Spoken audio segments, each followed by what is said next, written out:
भगवान की बातें इस YouTube चैनल पर आपका फिर एक बार स्वागत है। चल रही श्रृंखला भगवान शंकराचार्य जी की जीवन कथा, भगवान शंकराचार्य जी की लाइफ स्टोरी।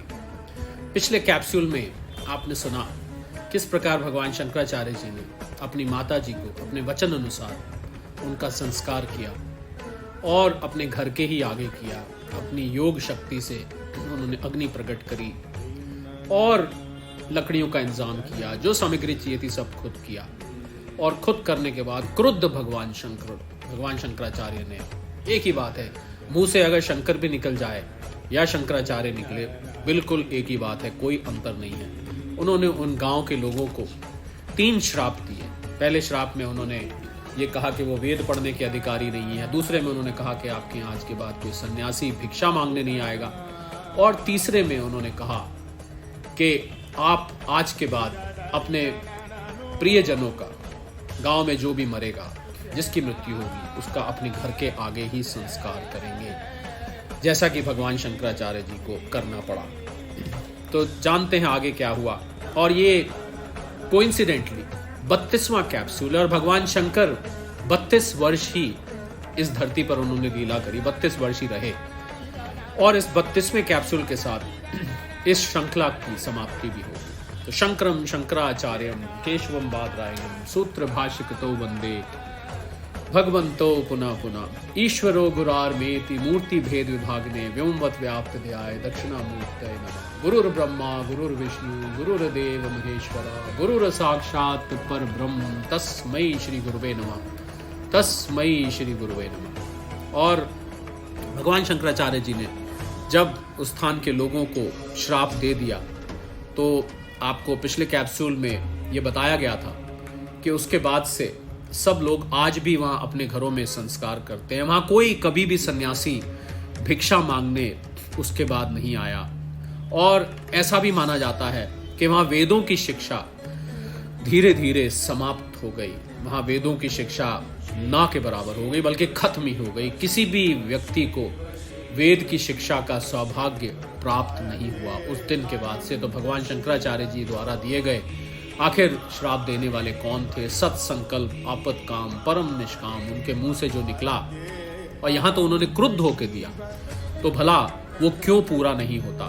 तीनों के तीनों श्राप से उन गांव के लोगों को, उस स्थान के लोगों को सफर करना पड़ा उनकी इतनी बड़ी गलती के लिए। गलती आप सब जानते ही होंगे कि उन्होंने क्या करी थी। तीनों के तीनों श्राप अपना अपना काम करने लगे। ना वहाँ कोई संस्कार करता था, ना वहाँ कोई सन्यासी भिक्षा मांगने आता था, और अपने घर के आगे ही वो संस्कार करते थे। तो इससे शिक्षा ये मिलती है कि कभी भी किसी महापुरुष का, किसी पूर्ण पुरुष का बगैर जाने कभी भी उनका निरादर नहीं करना चाहिए, उनकी बेइज्जती नहीं करनी चाहिए, उनको अपशब्द नहीं कहने चाहिए, नहीं तो उसका भयंकर परिणाम भुगतना पड़ता है। अब आप ये सोच सकते हैं कि इतने बड़े महापुरुष, उन्होंने क्रुद्ध होकर ये क्यों श्राप वहां पर दे दिए? तो हमेशा देखिए, श्राप जब दिया जाता है तो एक तो व्यवहारिक दृष्टि से दिखता है कि भगवान शंकराचार्य जी के साथ उन्होंने क्या किया। उनके घुटने के बल बैठ के भी भीख मांगने के बावजूद ना किसी ने सामग्री दी, ना वो शमशान अपनी माता जी के शरीर को ले जा पाए, और ना ही उनको अग्नि दी किसी ने भी मदद करने से की स्वीकृति नहीं दी। तो एक तो व्यवहारिक दृष्टि से देखता है, पर उसके पीछे और कई कारण होते हैं, जो कि जब इतना बड़ा पाप किया जाता है तो उसके पीछे कई कारण होते हैं। तो उन्होंने ये श्राप देकर, क्योंकि बहुत भयंकर पाप किया था उन गांव के लोगों ने, भगवान शंकराचार्य जी को अग्नि ना देकर बहुत बड़ा पाप किया था, और उनको अपशब्द कह के और भी बड़ा पाप किया था। तो उनको इस पाप से, और ये पाप ऐसा था कि वो करोड़ों जन्म नरक से ना निकल पाते। जब किसी पूर्ण महापुरुष के लिए ऐसा पाप किया जाए, उनकी ऐसा निरादर किया जाए, उनको अपशब्द कहे जाए, तो ऐसे में वो व्यक्ति करोड़ों जन्म नरक से नहीं निकल सकता। उनके इसी बात को क्षमा करने के लिए, उनके इस करोड़ों जन्म के नरकवास को छोटा करने के लिए भगवान शंकराचार्य जी ने ये श्राप देकर उनके वो पाप इसी जन्म में काट दिए। ये बात इसमें देखने वाली है, ये बात इसमें सोचने वाली है, और ये बात भगवान की बातें इस YouTube चैनल के सभी फॉलोअर्स श्रोताओं के लिए सुनने वाली भी है कि उन्होंने ये श्राप देकर एक तरह से उन गांव के लोगों का भला किया। अगर वो ये श्राप ना देते तो शायद उस गांव के वो लोग और उनकी कई पीढ़ियां नरक से ना निकल पाती। तो खैर, भगवान शंकराचार्य जी ने सारे अंतिम संस्कार की जो लास्ट राइट्स जिसको अंग्रेजी में कहते हैं वो सब पूरे किए और उसके बाद वो वहाँ से चल पड़े। और ऐसा माना जाता है कि उन्होंने देश के अनेक भागों में भ्रमण किया, बहुत जगह वो गए और वहाँ जाकर जो नास्तिक लोग थे, जो लोग अपने मार्ग से भटक गए थे, जो वेदांत का अर्थ का अनर्थ कर रहे थे, जिनको वेदांत का सही अर्थ नहीं पता था, और जो लोग नास्तिक हो गए थे और नास्तिक होके या तो अंशंट बातें करते थे या अंशंट हरकतें करते थे, उन सबको भगवान शंकराचार्य जी ने जो उनसे मिलते गए उन सबको भगवान शंकराचार्य जी ने वेदांत पढ़ाया, बताया और अपनी कृपा द्वारा उनको लाइन पे लाए, उनको ठीक मार्ग पर भगवान शंकराचार्य जी ने डाला। ऐसा भी माना जाता है कि भगवान शंकराचार्य जी ने बहुत सारे मंदिर देश के कई हिस्सों में बनवाए और पूरे भारत का उन्होंने भ्रमण किया। और ये तो अब तक आप जान ही गए होंगे कि भगवान शंकराचार्य जी ने 4 मठ स्थापित किए 4 दिशाओं में। उन चारों के मठाचार्य उनके 4 मुख्य शिष्य बने। ये मठ द्वारिका में, जगन्नाथपुरी में, साउथ में श्रृंगेरी मठ जहाँ के सुरेश्वराचार्य जी बने थे, और उत्तर में ज्योतिर्मठ जो कि बद्री नारायण के बद्रीनाथ के पास में है, जिसके आचार्य त्रोटकाचार्य जी बने। उन्हीं का नाम बाद में स्वामी आनंद गिरी भी पड़ा। तो ये 4 मठ उन्होंने बनाए और जहाँ जहाँ वो शास्त्रार्थ करते गए वहाँ वहाँ वो उन विद्वानों को, उन स्कॉलर्स को, उनको हराते गए। भगवान शंकराचार्य जी के शास्त्रार्थ के आगे ऐसा माना जाता है कि कोई भी नहीं टिक पाया।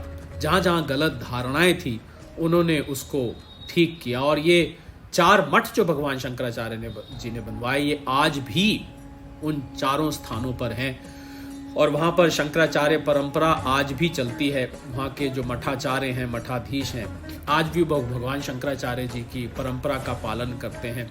आज भी वहाँ पर ज़्यादातर मठों पर वेदांत पढ़ाया जाता है जिस प्रकार और जिस लक्ष्य को लेके भगवान शंकराचार्य जी ने ये मठ बनाए थे, उस परंपरा का आज भी पालन करा जाता है। और फिर ऐसा माना जाता है कि इसके बाद भगवान शंकराचार्य उन्होंने हिमालय की तरफ अपना रुख किया, हिमालय की तरफ वो चल पड़े, जहाँ पर चलते चलते उनको रास्ते में देवी देवता मिले जिन्होंने उनका वापस शिवलोक में रास्ते में स्वागत किया। और उसके बाद वो शिवलोक में चले गए और अपने स्वरूप भगवान शंकर में जाकर लीन हो गए।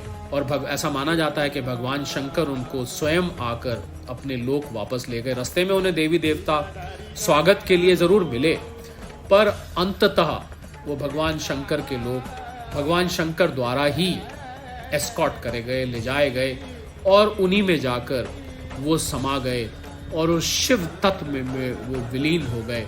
आखिर तो भगवान शंकराचार्य जी ही भगवान शंकर थे, भगवान शंकर ही भगवान शंकराचार्य थे। तो इसी के साथ हम इस श्रृंखला को भगवान शंकराचार्य जी की छोटी से जीवन की कथा को यहीं विराम देते हैं।